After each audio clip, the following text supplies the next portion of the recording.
Do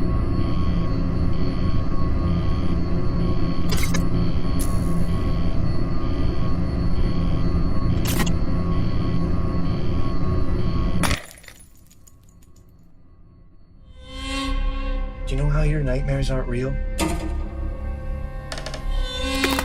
Neither are ghosts or ghouls. Hi, Jacob. Thanks for speaking to me. It's good to speak to you. Congratulations on the movie. It was really, really great. I enjoyed it. So the first thing I wanted to ask you, something that kind of really caught my attention was the fact that Larry's book, I think we can say this without spoiling, now it's called Misunderstood Monster, which was something we saw in the original short film, though. Is it true in me thinking that this has direct connotations with kind of Frankenstein and Mary Shelley, the idea that she was going through her own she was battling her own monsters, if you will, with the modern world. Is that something you were kind of going through that you wanted to get through in this film?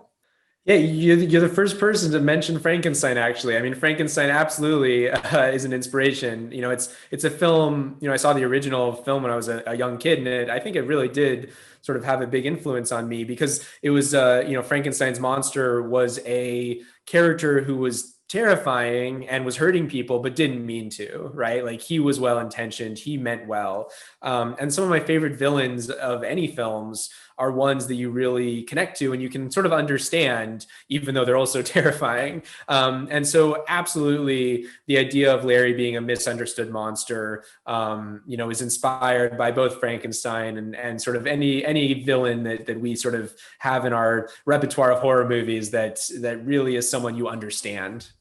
And at the same time, I really feel that you don't really want to say who is the monster in this film, because it could be Larry, it could be education, could be society, technology. What was the genesis? What was kind of the monster that kind of seeded the whole thing and started the whole project, if you will? Right. Sure. Yeah. I mean, Larry was sort of my focus in terms of the tangible monster in front of us. But in terms of, like the way he communicates with our world, the way he accesses the people he wants to be his friends is through our technology.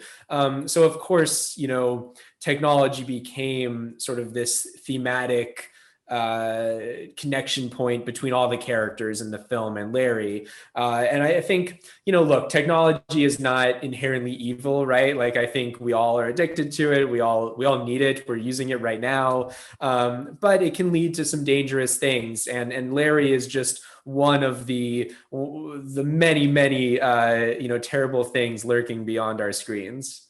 Something else that really jumped out to me was the fact that Larry, even though he's kind of connected to technology, he looks everything but technology. He's very kind of, it's practical effects, and it really doesn't look anything related to technology. Was there any specific reason for that?